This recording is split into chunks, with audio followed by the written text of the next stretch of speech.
Hi guys, this is Natasha, aka Natty Willie. I'm here at C2E2 with Israel Idonije. How you doing from Athlitacomics? How's it going? I'm good. How are you?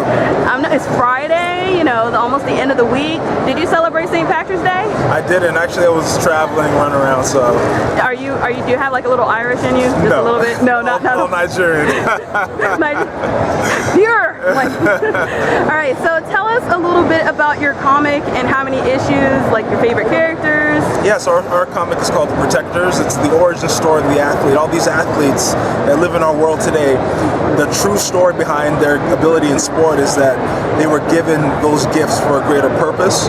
And in the story, one of the lone elders activates their spark, their gift within them, now giving them the ability to save Earth from the dissenters. It's the dark force that controls our world today through politics, media, and religion. So these athletes now got to come together and, you know, covertly save our world from this dark force.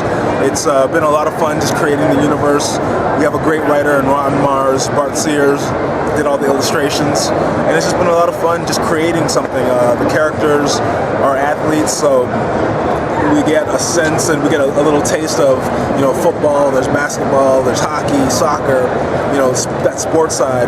And then the other side of the story, which in that second arc will really get more into the battle between good and evil.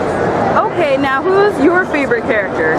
Do you have a favorite character? You know what, I think all the characters kind of have a special place in my heart.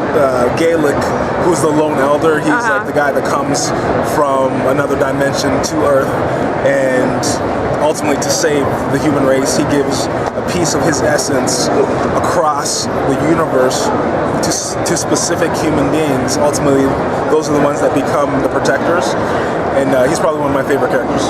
Now, about the powers, which powers are the protectors, what powers do the protectors have, and how did you incorporate it into the story? Like, how did they get it, that kind of thing?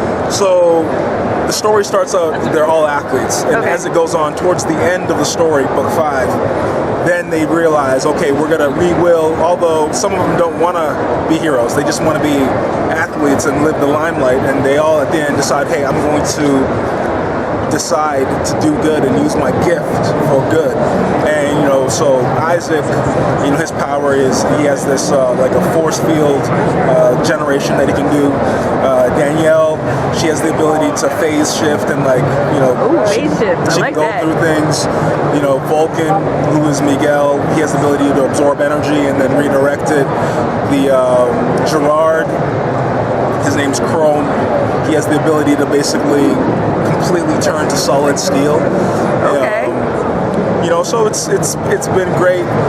We're really in that last piece is where you kind of get a sense of what they're doing, but they're just using their gifts for the first time, so they're not at full power yet. So the next series is when it's gonna pick up.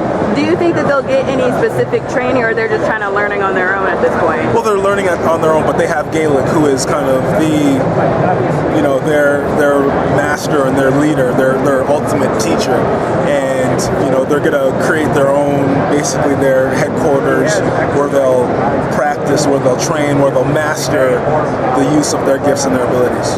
All right, so the bad guys, like, how many bad guys are we talking? Is it just going to be one specific one throughout an arc, or maybe multiple ones? So there's 3 bad guys. Okay.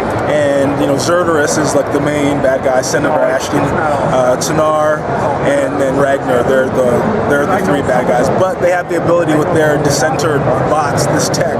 They send these bots, and basically when a bot attacks a human being, it basically converts them and it encapsulates their body and makes people almost zombie-like. You know, zombies. So, you know, they come to Earth and they basically are attacking all these people and turning them into these like drones. And that's what the protectors got to fight against. So they're the aliens of the world, or are they like maybe humans too, or? The dissenters? Yeah. Well, so the dissenters, the 3 main ones are ageless ones. So they come from the same place that Galek comes from. Okay. They came here in pursuit of Galek. All right, and then at the same time they're like, we'll just mess with her a little bit. Exactly, and then they were like, the human race, we suck. Yeah, like these people like are inferior to us, and we should control them, not, so Galek was like, no, we, although we're more powerful, we should love and take care of all things. And Zerderus, decides that he wants to control and subjugate humanity, and now Galek has to come with his protectors, and then fight ensues. So as far as the names of the bad guys, they seem to kind of have like a Greek mythology-ish, or even like just a cultural mythologist kind of names. Like where did you come up with the names for bad guys? We just made them up. So at the time it was I was working with a great writer named William Watkins, and so Will and I were just kind of creating the universe and going through everything that was going to be a part of this protector's world, and just throwing out names, and the ones that we loved stuck. All right, so you've created a comic that kind of mixes sports and superheroes. So why is it important to kind of mix the two together? Well, I just think there's the hardcore sports fans.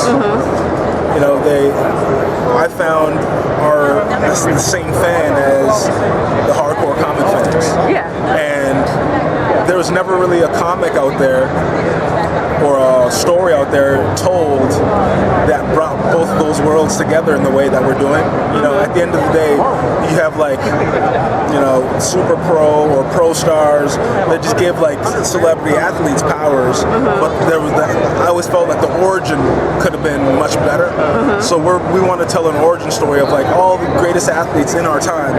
What was the true source of their ability, and that power, that gift, what's happening, like when we're all sleeping at night, what are these athletes doing to keep our world safe and to like fight evil? And this goes into that whole side of the story. So how important is it to also include females in your comic? It's very important. Being an uncle myself of like 5 nieces, we want the same messaging about gifts and being able to fight through life's challenges and win and overcome. I want our kids and my nieces and young women everywhere, those same messages directly apply to them. It's not the message is not gender specific, but in order for that to happen, you have to have characters in those stories that they connect with. So in our second arc, we'll introduce a few more characters that will be female driven. And when I first started, we had like 10, 11 characters, and Ron came on and said, hey, let's scale it back down to these first 5, 6, including Galek, and let's build the story slower. Let's create it. So that's what we're doing now. We're kind of ramping up to the full team. Now, as far as the different sports, are you maybe going to eventually incorporate other like athletic occupations, like maybe dancing, or just like, are you just going to stick with the hardcore sports? Yeah, I think right now the plan is just to stick with the majors. Okay. Like the premier sports. But the beautiful thing about creating a story is that you can create it. We could do a spin-off into a story about a golfer or a swimmer or a dancer, a NASCAR driver. We could create it and go in so many different directions. But I think the key is one, nailing down this first arc and this first storyline with our first few characters, and then as that continues to gain momentum, then we can build in peripheral stories and peripheral pieces to the universe. All right. Well, thank you for taking the time to talk with me. Appreciate it. Thanks so much.